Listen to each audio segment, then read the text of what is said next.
Pass method for putting out a fire. In this video, we'll teach you how to properly use a fire extinguisher using the pass method. When fire strikes at your workplace, be sure to follow these 3 steps.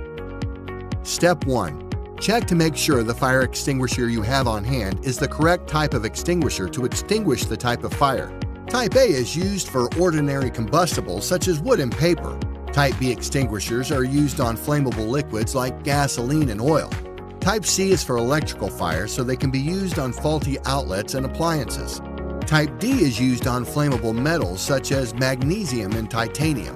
And Class K extinguishers are used when fires involve cooking media, fats, grease, and oils.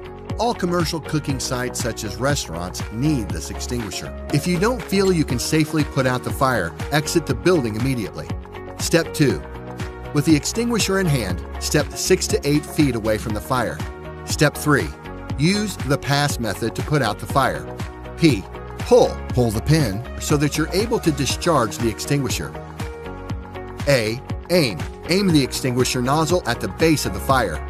S. Squeeze the lever to discharge the extinguishing agent. Releasing the lever will stop the discharge. S. Sweep.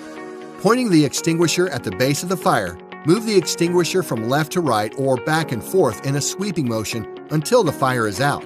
When the fire is out, continue to watch the fire to ensure the fire does not ignite once again. If the fire comes back, repeat the pass method. Recap: P. Pull the pin. A. Aim. S. Squeeze. And S. Sweep. Remember, fires can be harmful and fatal, so do not put the fire out yourself unless it's safe to do so. At CQ Fire and Safety, we are a one-stop shop for your fire and safety needs, keeping business OSHA compliant and up to NFPA standards.